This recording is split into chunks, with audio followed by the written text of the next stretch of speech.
Salut les cartoonistes, aujourd'hui je vous propose un dictionnaire de l'animation en 2D qui vous sera bien utile si vous débutez. Je donnerai la définition de chaque terme, son équivalent en anglais, et j'illustrerai tout ça avec des extraits de vidéos prises sur YouTube et des démos réalisées par moi-même. Allons-y dans l'ordre alphabétique. Animatic, film avec bande-son qui est développé à partir du scénar-image. C'est l'ébauche qui va déterminer le rythme d'un projet animé. Voilà un petit exemple.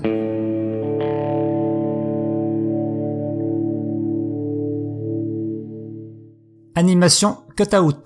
Les personnages sont animés et fabriqués à partir de plusieurs pièces qui se déplacent image par image. L'animation cutout peut être générée par ordinateur ou réalisée de manière plus traditionnelle. Les plus fameuses animations cutout sont celles des Monty Python. Oh, what a lovely little...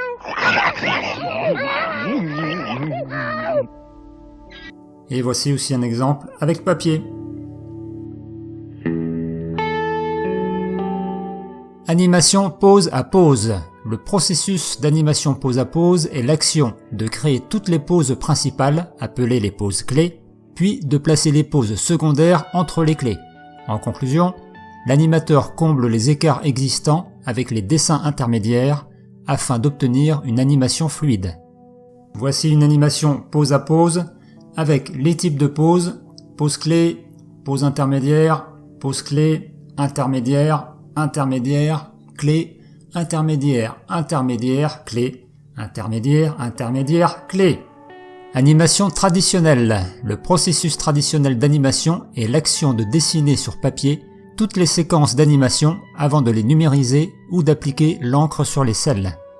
Un extrait d'une démo d'Aaron Blaise qui vous montre comment il anime un mouvement de la tête du lion. And in my mind, I'm thinking, okay, there's something off screen that's going to catch his attention. There's a sound or whatever, and it surprises him. So I've done this other drawing where he looks over, kind of surprised. Huh? Huh? Like so. And so what I was going to do is I'm going to show you... Arrière-plan. Un arrière-plan est la partie de la scène qui est la plus éloignée dans le fond. L'arrière-plan est le décor sur lequel l'animation a lieu. Sur cette petite animation, l'arrière-plan est le décor de désert. Et il est placé derrière la route et derrière l'automobile. Image bitmap. Une image bitmap se compose de pixels et sa résolution est peu élevée. Si elle est trop agrandie, elle commencera à perdre de la définition et les pixels commenceront à apparaître. On appelle ça le phénomène de pixelisation. Ce qui veut dire que lorsque vous animez avec des images bitmap, attention au zoom caméra par exemple, qui rend assez moche ou flou si on peut dire, une image agrandie. Calque. Dans l'animation, un calque est une colonne individuelle, un niveau ou un personnage. Les calques de la scène sont superposés pour former l'image finale. En partant d'une ancienne animation, je vous montre les calques qui forment celle-ci. Le premier qui est par-dessus tous les autres, le blob. En dessous, vous avez le calque du personnage, puis l'évier, puis le calque des couleurs, enfin le calque de fond. N'oubliez pas qu'animer sur plusieurs calques vous facilitera grandement le travail. Cellules. Toutes les images composant l'animation et apparaissant en cases sur la timeline. Elles peuvent être remplies ou vides. Les cellules, ce sont donc les petites cases qui apparaissent sur la timeline, comme ici sur le logiciel Krita. Celles en bleu clair sont remplies par un dessin, les sombres sont vides. La charte de bouche. Il s'agit de donner une forme à la bouche d'un personnage qui corresponde exactement au son et à l'image. Elle est basée sur des phonèmes et sert à la synchronisation labiale du personnage. Ici un petit exemple, à vous d'adapter la charte de bouche à votre style graphique. Cycle. Un cycle est une action répétée qui s'effectue en boucle dans le temps.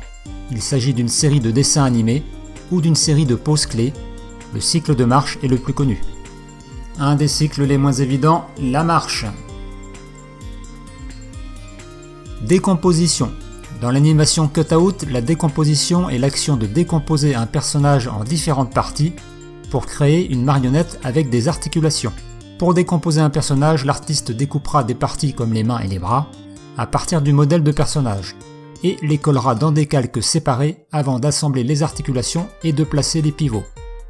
On décompose ici ce petit indien à partir d'une image en PNG et sur un logiciel de photomontage tel que Photoshop. On sélectionne sa tête et on l'isole sur un calque. Pour pouvoir animer les yeux de façon indépendante, on les retire du calque de la tête et on les positionnera sur un autre calque. Et on fait de même pour tous les membres, bras, jambes, corps, etc. Une fois la décomposition terminée, on réassemblera les calques de membres autour d'un squelette pour animer le personnage, comme dans Cartoon Animator, ici par exemple. Ease in, ease out. Accélération ou décélération progressive dans l'action. Ease in, ease out ou slow in, slow out. Alors c'est un des 12 principes de l'animation que vous utiliserez dans les actions de personnages ou mouvements d'objets, qui évitera un déplacement à vitesse constante. L'exemple de la voiture étant le plus parlant, elle démarre doucement, elle roule vite et s'arrête doucement. Sauf quand c'est ma grand-mère qui conduit. Feuille d'exposition. La feuille d'exposition est une feuille comportant plusieurs colonnes verticales et des images horizontales. Ce dispositif est utilisé pour indiquer le minutage d'une scène. Chaque colonne représente le calque d'une scène. Dans chaque colonne, les numéros de dessin sont indiqués ainsi que leur répartition sur la quantité d'images où ils doivent apparaître. Voici la X-Sheet que les habitués d'OpenToons et Toons Premium connaissent bien. Folioscope, carnet avec une série d'images qui changent graduellement de page en page. Si on fait défiler les pages rapidement, les images commencent à s'animer, créant l'illusion du mouvement ou d'autres événements. Un flipbook par un youtubeur fan de ça, Andy Mage. Let's see how it looks.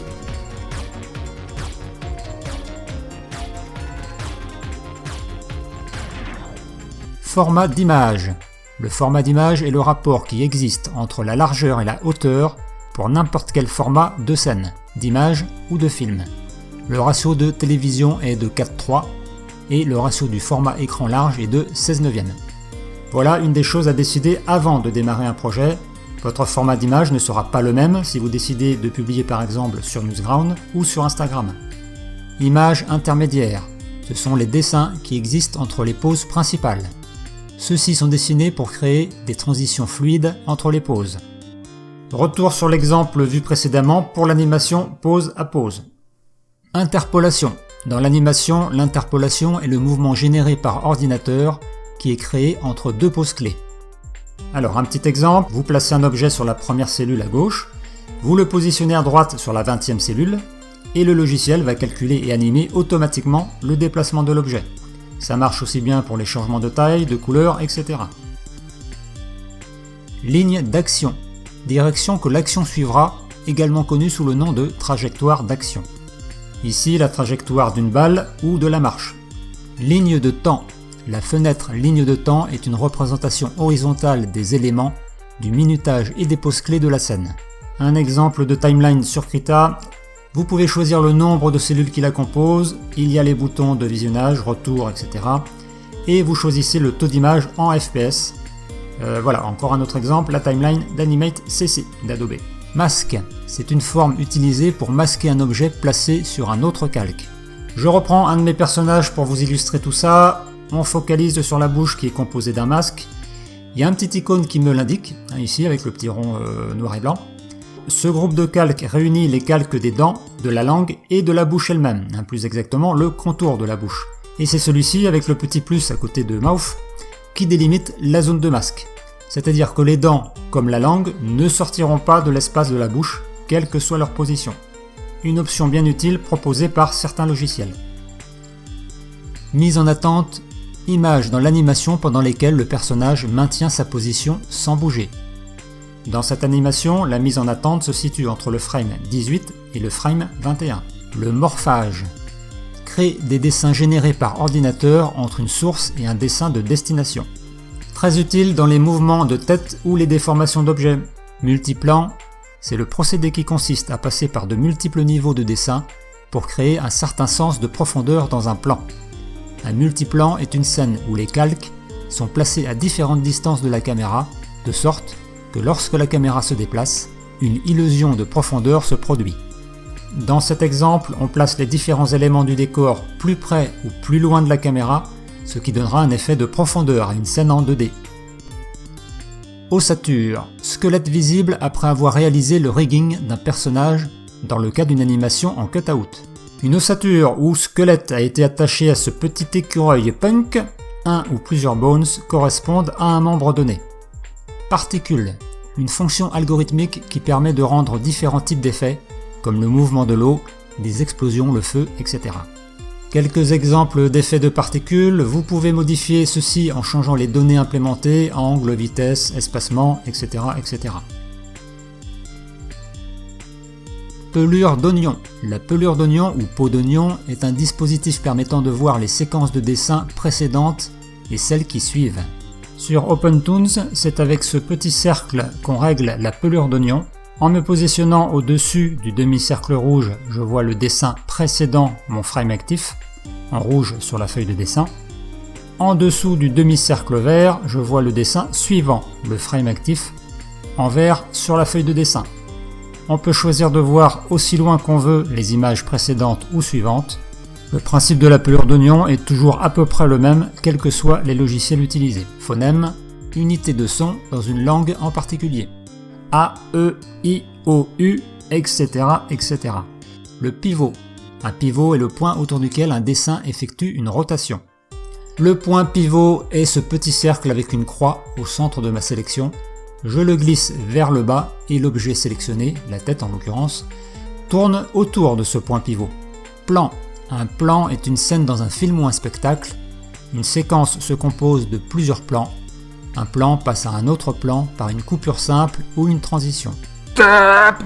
Toi, tu passes pas avec ton t-shirt des Autons. Bah pourquoi? Ici, c'est le territoire des Colasbim. Quoi? Tu connais pas Colasbim? Pose clé ou image clé. Il s'agit des positions importantes dans l'action qui définissent les points de départ et de fin de toute transition qui s'effectue sans à-coup. Les clés ou poses clés sont les dessins principaux dans une séquence d'animation décrivant le mouvement.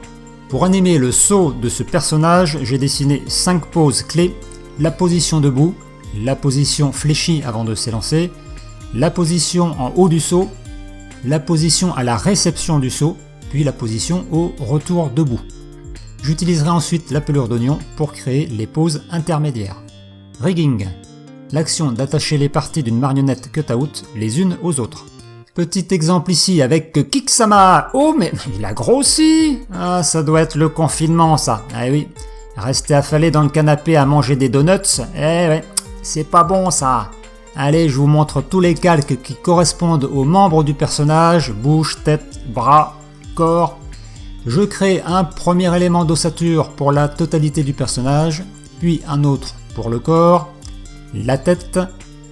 Je me repositionne sur l'os du corps sur lequel j'attache les bras et avant-bras, et je refais de même pour les jambes.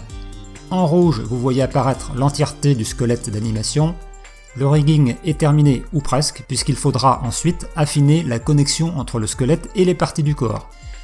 Rotoscopie, c'est une technique d'animation dans laquelle les animateurs effectuent un tracé en surimpression, image par image, sur un mouvement de film en action réelle, et pour être utilisé dans les films animés. Exemple en image.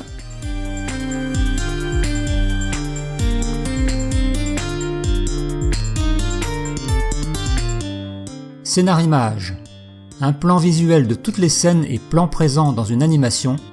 Le scénarimage indique ce qui doit se produire, quand cela va se produire et comment les objets doivent être représentés dans une scène. Voici un petit extrait réalisé sur un logiciel de dessin pour une de mes anciennes vidéos, et un autre sur logiciel spécialisé comme Storyboarder ou Storyboard Pro. Script. Le script est le texte original contenant toute l'information relative au film ou à celle d'un spectacle.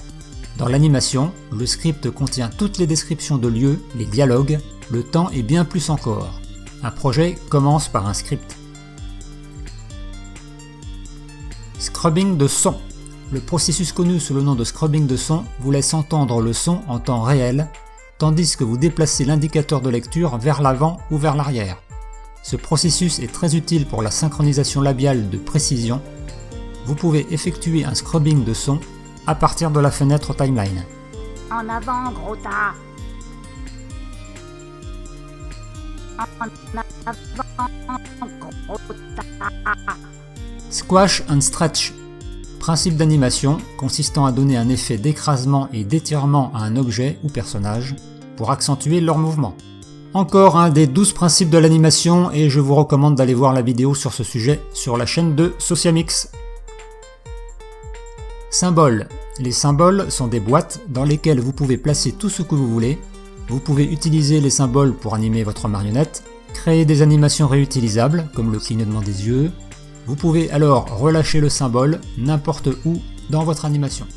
Le symbole, très couramment utilisé sur Animate.cc, est en général une animation rangée dans une bibliothèque du logiciel et intégrable à tout moment dans votre projet animé. Souvent, c'est des expressions faciales, un cycle de mouvement comme une roue qui tourne par exemple, un cycle de course comme on voit ici avec le travail de Carbot Animation, etc., etc. Synchronisation labiale. C'est la synchronisation de la bouche du personnage avec la bande sonore de dialogue. Image par image, la bouche sera ajustée pour s'adapter au son et pour donner ainsi l'illusion que le personnage parle véritablement. Exemple de synchro sur Animate.cc et pensez à vous reporter à ma vidéo sur ce sujet si vous voulez en savoir plus. Taux d'image. Le taux d'image est la vitesse à laquelle les images sont lues. Elles sont généralement calculées en images par seconde. Par exemple, une scène pourrait être lue à 12, 24 ou 60 images par seconde, ou n'importe quelle autre valeur chiffrée. Plus le taux d'image est élevé, plus l'animation est fluide. Vecteur ou image vectorielle, c'est une image qui se compose de points et de courbes de Bézier. Il n'y a aucune taille fixe ou résolution spécifique dans une image vectorielle. Le graphique peut être agrandi et déformé autant de fois qu'on le désire, et le système recalculera simplement les segments et reconstruira les formes. Dessiner en vectoriel vous permet de modifier facilement les lignes et formes de vos dessins et peut être utile si vous utilisez souvent les effets de zoom caméra. Zone de travail. La zone de travail se compose de fenêtres, de barres d'outils et de menus. Quelques petits exemples de zones de travail.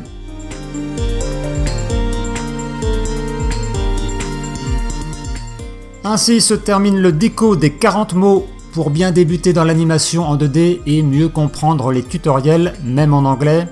Ceux qui souhaitent aller plus loin et découvrir d'autres mots pourront regarder le glossaire de Toon Boom sur le net. Je vous retrouve bientôt pour une prochaine vidéo. En attendant, je vous souhaite ténacité et inspiration pour vos projets animés. Salut!